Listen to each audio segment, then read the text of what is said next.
Bienvenue sur Leadershift, le podcast qui fait bouger votre leadership. Bonjour, c'est Vincent. Bienvenue dans un nouvel épisode de Leadershift. Cette semaine, je me suis posé une question. On a un certain nombre de théories de la motivation qui sont bien établies, qu'on connaît, qu'on a vu à l'épisode 96. Il y a aussi d'ailleurs pour plus de détails un article sur le blog qui s'appelle « Comment motiver ». On a 4 théories de la motivation en milieu professionnel qui sont bien connues. La théorie de l'échange social, la théorie de l'identité sociale, la théorie de l'autodétermination et la théorie de l'autorégulation. Pour mémoire, théorie de l'échange social, c'est l'idée selon laquelle la motivation provient du fait que par l'échange, par la réciprocité, par la confiance, on crée un lien, donc une motivation. La théorie de l'identité sociale, c'est la motivation par le groupe, le fait d'appartenir à un groupe particulier, ou à des groupes particuliers d'ailleurs. La théorie de l'autodétermination, c'est la théorie donc de Deci et Ryan, qui dit on a un certain nombre de besoins fondamentaux, c'est un peu du Maslow, mais pas complètement, et parmi ces besoins, il y a l'autonomie et le fait d'être connecté à d'autres. Et donc là, on a la motivation par la compétence, par le fait de pouvoir se connecter à d'autres personnes, d'avoir des relations de qualité avec d'autres personnes. Et enfin, la théorie de l'autorégulation qui nous dit que finalement, c'est par les normes, le fait d'avoir des normes, des règles à suivre, que nous pouvons réguler notre comportement, et en particulier le comportement à court terme versus le comportement à long terme. Donc en gros, les mots-clés, théorie de l'échange social, c'est confiance, réciprocité. Théorie de l'identité sociale, c'est le groupe. Théorie de l'autodétermination, c'est l'autonomie et les relations. Enfin, c'est connectedness en anglais, non, ou relatedness. Donc, on n'a pas vraiment le mot en français, mais je traduis par relation. Et puis, mot-clé pour la théorie de l'autorégulation, les normes. Et donc, je me posais la question, mais comment, finalement, est-ce qu'on peut motiver un leader, une leader, un manager, une manager, un responsable, une responsable, à adopter des comportements de leader, des comportements de manager, ce qu'on appelle la posture de leader, la posture de manager. Comment est-ce qu'on fait ? Si je vous dis ça, comment, entre guillemets, apprendre, j'aime pas le mot apprendre, comment découvrir, comment faire pour avoir des comportements de leader, la première chose que vous allez me dire, c'est on va les former. Bon, je serais mal placé pour vous dire que vous avez tort. Oui, ok. La formation, c'est un moyen. Et du coup, c'est quel levier ? La formation, ça veut dire que j'acquiers des compétences, ça veut dire que je suis plus autonome. Théorie de l'autodétermination. Ouais, effectivement. Je pense que quand on fait de la formation, on active le levier de l'autodétermination. Je l'aurais dit au moins une fois, sans faire d'erreur. Bon, alors on peut faire la formation. Est-ce que ça suffit ? Bon. Ah mais tiens, on pourrait établir des valeurs d'entreprise ou des principes de management ou des... valeurs et principes. Avec ça, on établit des règles du jeu, des normes. Théorie de l'autorégulation. Bon. Puis quoi d'autre ? On fait de la formation, on a des valeurs, des principes, bon. Mais là, on n'a activé que 2 des leviers. Et les 2 autres leviers, alors ? On n'a pas du tout parlé de confiance, réciprocité, groupe, rien de tout ça. Donc, comment créer de la réciprocité ? Comment booster l'exemplarité ? Comment donner le sentiment d'appartenance à l'organisation, ou, en tout cas, à la caste des managers, au groupe des managers. Je fais partie du groupe des managers. Comment est-ce qu'on réussit à faire ça ? Communauté des managers. Parce que quand vous faites une communauté de managers, alors on appelle ça communauté de pratique, etc. Il y a plein de mots, mais nous, chez Coaptor, on l'a appelé communauté des managers. Mais quand vous faites ça, vous faites quoi ? Alors, vous les avez formés, parce qu'aujourd'hui, c'est rare que nous, on rencontre une entreprise qui a jamais formé aucun de ses managers au leadership. Mais bon, vu que ça coûte comme un peu d'argent, puis qu'il faut faire venir un externe, on le fait pas tout le temps, toutes les années. Alors on les forme une fois, puis après on fait plus rien pendant X années parce qu'on a d'autres priorités pour le budget. Et puis, ben voilà, est-ce que ça reste? Est-ce que les compétences acquises perdurent? Est-ce que c'est pas toujours évident? Donc, qu'est-ce qu'on fait avec une communauté des managers? Ben, on réunit régulièrement les managers, les leaders ou le groupe cible, hein, pour leur permettre justement de faire de la confiance, de la réciprocité et donc du groupe. Alors on peut appeler ça un espace d'échange, on peut appeler ça un espace d'apprentissage, mais pas un espace d'apprentissage par Musolino qui vient vous expliquer sa vérité. Un espace d'apprentissage par les pairs, c'est-à-dire que ce sont d'autres managers dans l'entreprise qui vont, ou d'autres leaders, ou d'autres, hein, qui vont indiquer comment ils font leurs expériences, etc. On peut aussi appeler ça un espace de confrontation, hein, parce qu'on va s'apercevoir, ah bon, tu fais ça, toi? Ah bon, mais comment tu fais, hein? Un espace de questionnement, mais bon, moi j'y arrive pas, comment c'est possible, comment ça se fait? Bon. Donc, l'idée de réunir régulièrement les managers, c'est lié, du coup c'est assez évident. On voit bien que comment on travaille la confiance? Déjà, on travaille la confiance en soi, parce que quand je sais que je fais partie d'un groupe, quelque part, c'est comme si j'acquérais les normes et les capacités de ce groupe un peu par magie, quoi. Hein. C'est un peu ce qu'on appelle le performatif, hein, la personne qui vous a marié, elle vous a dit « Vous êtes dorénavant marié et femme ». Je veux dire, t'as pas changé, t'as vécu 10 secondes de plus. C'est du performatif, tu fais partie, maintenant, il y a un contrat, alors c'est un contrat, mais il y a un contrat moral qui est bon.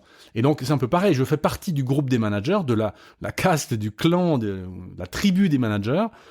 Je suis un manager, je peux commencer à considérer que je suis un leader et puis que j'ai certaines capacités ou que je peux développer certains comportements.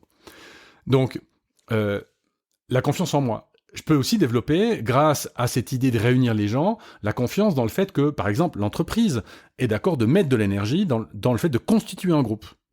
Hein, donc c'est une espèce de validation de la compétence dans l'entreprise, si on veut bien. Il y a aussi la confiance dans les autres collègues, parce que mes collègues, ceux qui rapportent à la même personne que moi, je sais pas combien de temps par semaine ou par mois vous passez à parler de management, mais en général, on n'a pas le temps. Ce qu'on fait, c'est qu'on court, on résout les problèmes, on fait avancer le bateau, mais on va pas forcément s'arrêter pour parler leadership ou management avec ses propres collègues. Donc collègues même niveau que nous. Donc confiance. Comment est-ce qu'on fait, grâce à cette communauté de managers, travailler la réciprocité? C'est assez simple en fait. Vu que c'est un espace de partage et d'échange, ce que les gens mettent dedans, d'autres peuvent le prendre. Donc le mécanisme de réciprocité, il est automatique, j'ai pas grand-chose à en dire. Et puis, ça c'était la théorie de l'échange social. Maintenant, comment est-ce qu'on fait pour créer du groupe? Bon, là c'est pas compliqué, vous mettez des gens ensemble, vous les traitez à peu près bien, il y a un groupe qui commence à se former. Alors ça suffit pas, il faut créer certaines conditions de confidentialité, de vulnérabilité peut-être, hein, pour que les gens puissent dire, voilà, moi c'est compliqué, j'ai dû licencier un gars, ou j'ai failli me faire virer. Et puis ça donne de vrais sujets de discussion qui rapprochent les gens. Donc là, pour tout ce qui est groupe, hein, donc théorie de l'identité sociale, c'est aussi assez évident.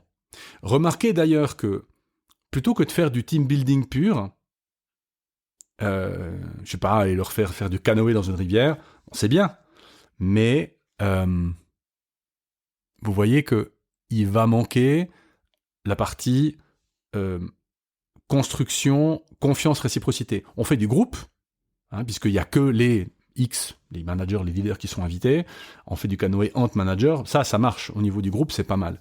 Par contre, au niveau échange, alors confiance oui, parce qu'on connaît un peu mieux les gens, mais est-ce que, c'est pas parce qu'il pagaie bien que c'est un bon leader, hein, donc là, il manque un petit truc. Donc, il y a un certain nombre d'activités que vous pouvez imaginer. On appelle ça le format. Le format de la communauté des managers, alors évidemment, ça c'est pas nous qui le décidons, mais c'est souvent l'entreprise qui dit voilà ce qu'on aimerait faire. Alors qu'est-ce qu'on peut faire?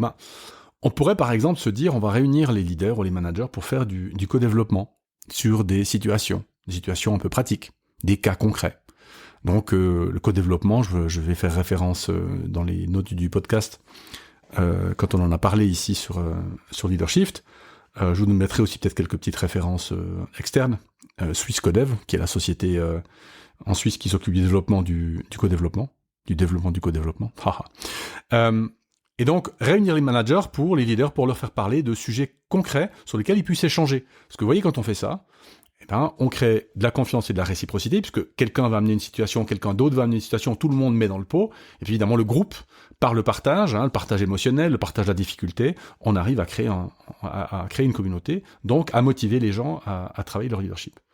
On peut imaginer l'atelier thématique, en disant, cette année, dans notre boîte, on a envie de travailler, la sécurité psychologique, et on fait 3 ou 4 communautés des managers sur le thème. Le thème est assez vaste d'ailleurs pour qu'on puisse en faire autant que ça. On peut imaginer un format visite et repas. Visite, alors évidemment, faut pas aller visiter, n'importe quoi, mais une visite qui est en lien avec ce qu'on aimerait que les leaders puissent réfléchir. On peut penser, le thème c'est la solitude en tant que leader, et puis on va visiter une grotte. Enfin, vous voyez, on peut lier l'utile et l'agréable. Et puis le repas après, là, on profite de faire du débrief, on profite de faire un peu de discussion, pas juste un repas pour manger. On va faire ça, mais aussi un repas avec des discussions un peu dirigées, avec des questions qu'on va poser, avec peut-être il y aura même une petite partie un petit peu plus formelle avant le repas. On peut évidemment faire de la session team building, mais toujours avec un débriefing, toujours une session de qu'est-ce que j'ai appris, qu'est-ce que j'ai remarqué sur moi, sur le groupe, etc., pour qu'il y ait cette partie de groupe et de réciprocité, d'apprentissage en commun qui se passe. On peut aussi faire une idée de format conférence et débat. On prend quelqu'un d'externe, qu'on fait venir un peu choquer, confronter, amener une idée intéressante qui permette au groupe de travailler. Et puis je dis conférence et débat parce que conférence tout seul, mais débat ça peut être sympa aussi. Donc vous voyez qu'au niveau des idées de format, on peut même mélanger, on peut faire des communautés de managers sur plusieurs de ces formats. On peut en inventer d'autres. D'ailleurs, peut-être en fonction des métiers, on aura des idées différentes sur ce qu'on peut faire. Alors, quelle fréquence ? Honnêtement, je dirais peut-être 3-4 fois par année. Ça me semble bien pour qu'il y ait justement cet aspect de répétition. Cet aspect de c'est pas juste une fois, mais c'est une habitude de l'entreprise. Tu vois, chez X, quand t'es manager, t'as une communauté des managers, dis donc. La durée, je dirais au moins une demi-journée, pour avoir simplement le temps de s'impliquer. 2 heures, c'est un peu limite. Moi, je pense que c'est pas assez. Donc 3-4 heures, c'est bien. Ça permet de se mettre dedans, mais de pas manger une journée complète. Le lieu, un beau lieu. C'est drôle. Non, simplement un endroit un peu sympa pour montrer. C'est une occasion pour l'entreprise, l'organisation, de montrer qu'elle prend soin de ses collaborateurs, de ses collaboratrices. Donc voilà. Et au niveau modalité, moi je pense que la première année, il faut faire inscription par rotation. Donc vous n'avez pas le choix. Tout le monde y passe. Simplement pour pouvoir tester et puis en dire soit du mal, puis j'y vais plus, puis c'est possible, soit du bien, puis je continue d'y aller. Donc inscription par rotation la première année, et puis libre ensuite. Après les gens, vient qui veut. Avec un minimum de quand même, 6-7 personnes peut-être, pour qu'il y ait quand même un groupe, parce qu'à 3 c'est un groupe, mais bon. Donc, vous voyez que, en fait, cette idée toute bête, communauté de managers, permet d'activer 2 leviers importants de la motivation. Donc en fait, on va modifier le leader à prendre des comportements de leader, pas par la formation ou par la valeur, mais simplement par le groupe.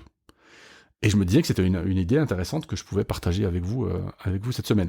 Petite note avant de terminer, ça fonctionne avec tous les métiers. Évidemment, on a parlé de leader, mais on pourra parler de metteur en train, on pourra parler de responsable de logistique, ou bien de spécialiste de la comptabilité, j'en sais rien. Mais évidemment, ça fonctionne avec tous les métiers, puisqu'on parle de théorie de l'échange social, donc on n'indique pas forcément le groupe, et de théorie de l'identité sociale, donc je peux faire partie d'un groupe ou d'un métier.